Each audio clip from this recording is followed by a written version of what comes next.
attitude. I want to suggest to you this morning that Jesus had expecting inquiries. Expecting inquiries. Jesus raised the question expecting to show that he could do something out of the normal in the lives of the people. And somebody here today, you just may be in the questioning period of your life right now.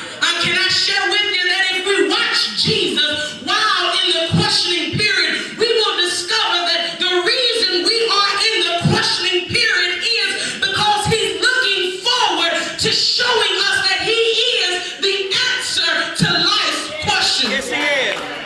I came to encourage somebody today that if you're in a place where your life is full of questions, why am I going through this? How am I going to make it out of this? What am I going to do now? When will the storm pass? How long will the rain fall? If you just watch Jesus during the question, then he will show you that the reason you're in the question is because he wants to show you that he's King of Kings. He wants to show you that he's Lord of Lords. He wants to show you that he's Jehovah Jireh, your provider. He wants to show you that he's Jehovah Nissi. He wants to show you that he's a bridge over troubled water.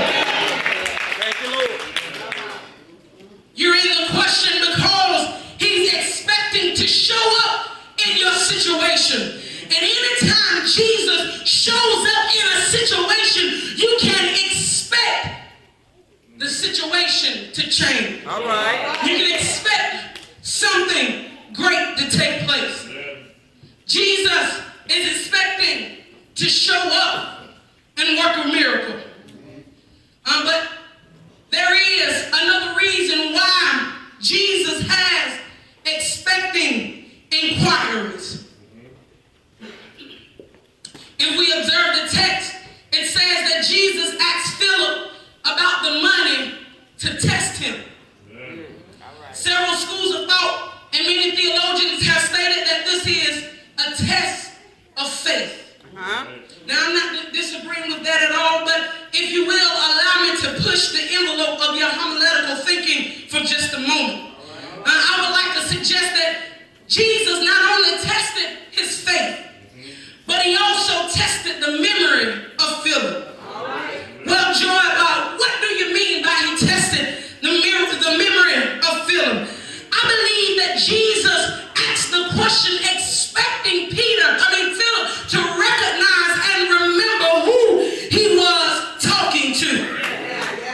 Y'all missing this thing? When Jesus posed the question, he was expecting Philip to remember that the guy he's talking to in chapter 6 is the same one in chapter 5 who healed the man at the pool of Bethesda. The guy he's talking to in chapter 6 is the same guy he's talking to in chapter 4 that healed the nobleman's son. This same man that he's talking to in chapter 4 is the same one that in chapter 4 gave the woman at the well a new lease on life. The same man in chapter 6 that he's talking to is the same one in chapter 2 that turned water into wine.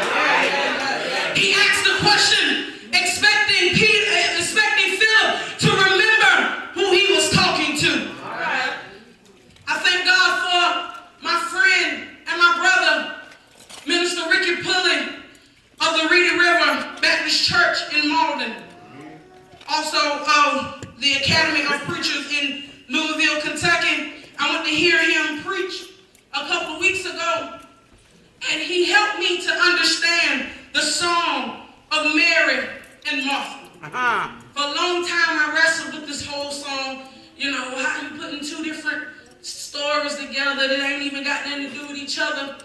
But Ricky helped me understand the song. It says, Mary, don't you weep. Tell Martha not to moan. Because Pharaoh's army drowned in the Red Sea. So what they got to do with anything? But if you understand that if Jesus did it in the Old Testament, he's able to do it in the New Testament. If you remember that he's able to do it back then he's able to do it right now.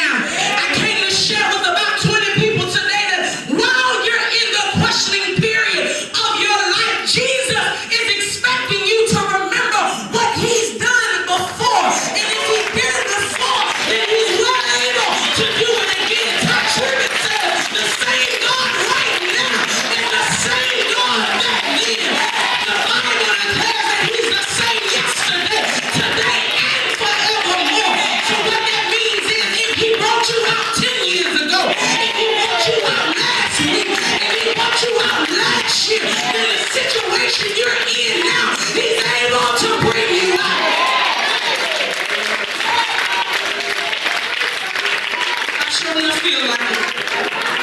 Yes, it will. You've got to remember who Jesus is.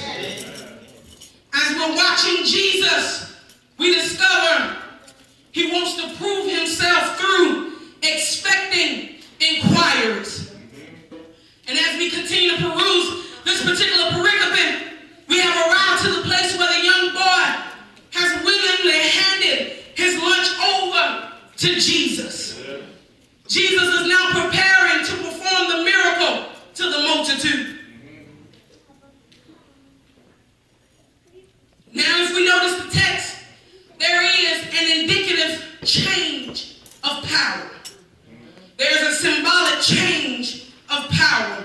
Watch the text, if you will. The text shifts from the disciples controlling how the people were going to get fed to Jesus saying, no, you just sit there. I'll take control of it. If we watch Jesus, we see that he proved that he can maximize the minimum in any situation with divine intervention. Divine intervention. Can I tell you that we will be unable to find the solution to life's dilemmas as long as we try to control the problem. As long as we try to fix things, as long as we try to make it work. But there must come a time when we allow a change of power to take place and let Jesus handle our burdens. And I wonder if I got anybody here that can say, I can't do nothing on my own. I can't do nothing. I can't even walk unless you hold my hand. So I'm giving you the power. There has to be a change of power. We also see his divine intervention when we place what we have in his hands. You don't believe me? It's right there in the text. The little boy gave what he had, no matter how small it was compared to this big old crowd. He gave what he had to Jesus. And I love the humility and the innocence of the little boy, because I can imagine with the large size of the crowd, you just can't tell me didn't nobody else have no money. All right. You just can't tell me that nobody else have no food, because if you study the text, it says that by the time they had made their way to the Sea of Tiberias, it was almost a year's time. So they just not traveling for a whole year without having any money or food. All right. But they just simply didn't want to give it to Jesus. They simply didn't want to hand it over to Jesus. And the reason I believe that this little boy was so willing to place what he had in the hands of Jesus was because he knew that Jesus' hands had dependable power. All right now. All right now. All right. Jesus' hands had dependable power. Well, Joy, what do you mean by dependable power? Let me help you understand for a moment. The little boy didn't say nothing. He just handed it over to Jesus. And my little nephew, my baby nephew, he's 1 year old. He can't talk. He screams a lot, but you don't know what he's saying. But he can't talk to save his life. But all day he walks around with a sippy cup. All day. I don't care what time of day, what time of night it is. He's walking around with the sippy cup. But sometimes